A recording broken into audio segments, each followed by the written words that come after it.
liibaan maxamed waa wiil soomaaliya oo goor dhow insha allah ku biiri doono kongresska maraykanka xildhibaanna ka noqon doono gobolka utah xisbiga dimuqraadiga ee gobolka utah ayaa convention center qabtay kursi bannaanaa halkaas ayayna waxay rabeen inay qof taageeraan oo indhoosgareeyaan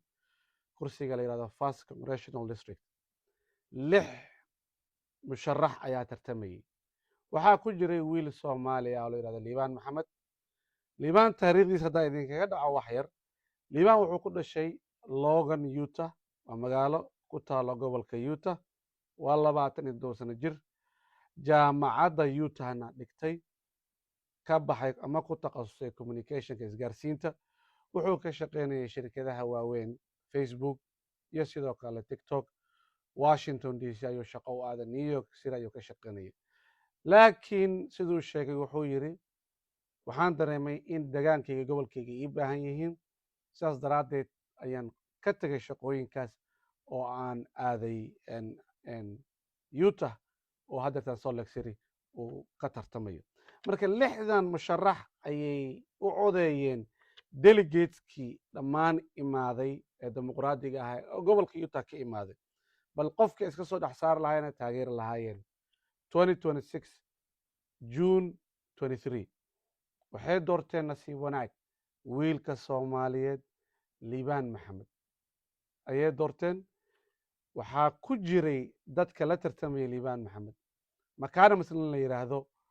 oo ahaan jiray congress maraykan ah oo caana ayaa la tartamaya waxaa la yidhahdaa benjamin michael mcadams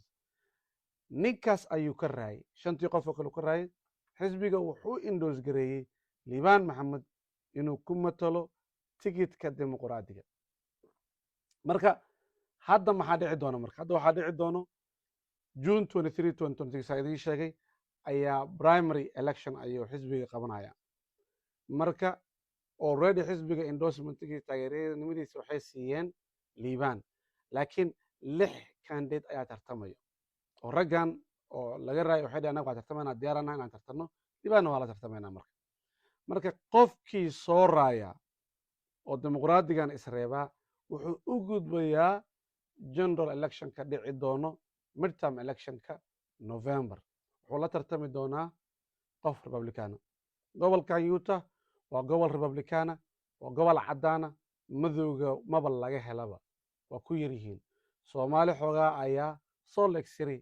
utah degan marka laakiin sanadooyinkii lasoo dhaafay 20% ayay waxay u shifta gareeyeen dhinaca bidix oo dimuqraadi ayay caddaanka utah noqonayaan utah waxay caan ku tahay firqada kiristaanka ee loo yaqaano mormon oo u ogol nimanka caddaanka inay naaga badan guursadaan hal naag aysan ku ekaan waa gobol taariikha buuraleey ah oo dhaqaale yar iska haysto waa gobol qurux badan fiican hadda ka horna waan tegey gulanadkii soomaalida maraykan liibaan maxamed hala taageero waxaa taageero u sameeyey o indoos gareeyey ilhaan cumar oo ayadana congress ku jirto ninkii trump ahaa oo ilhaan ka joogi waayey soomaalida ka joogi waayey haddana aan liibaan ugu geyno washington d c oo aan congress maan ugu duceyno inuu noqdo kambeynkiisa halaga qayb qaato hala taageero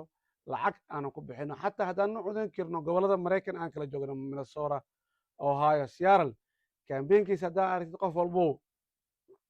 wax ku darso waayo waxaan jecelnahay oo aan rabnaa inuu liibaan maxamed primaryga dimuqraadiga soo badiyo oo dhacayo june 23 2026 iyo sidoo kale general electionka inuu republicanka ka badiyo first congressional districtigana waxay u badan tahay inay dimuqraadi tokadan aadaan xisbiga dimuqraadiga badanaa utah caanka maaha laguma yaqaano laakiin maalmahan momentum ayaa jiro oo waxaa la leeyahay warbaahintu waxay leedahay gobolkii utah ahaa xoogaa wuxuu u shufti gareeyey dhinaca bidix oo dimuqraadi ayuu noqonayaa marka haloo duceeyo liibaan trump haddii ay ka cabaad siisay ilhaan cumar annagana waxaan diraynaa liibaan maxamed aan dirno aanu taageerno sababta soomaalida maraykan looga soo horjeedo waxaa waaye ayagoo 300 kun 400 kuna ayay ka muuqdaan sanad walba doorasho walba oo maraykan ka dhacdo waxaa soo baxdo soomaali wiilal iyo gabdho marka jaaliyadaha kale iyo communitiyaasha kale way la yaabayeen waana sababta keentay conservativeka maaga uu trump hogaaminayo inuu mar walba soomaalida targegareeyo qashin ku tilmaamo isagaa qashina trumpa qashinahe oo cunsuri ahe marka delimaan maxamed aan isku diyaarino aanu taageerno fadlan qabiilkiisa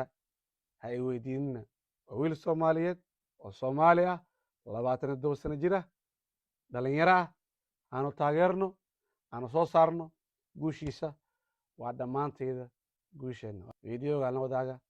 dhammaan soomaalida meel walbay joogaan amaan allah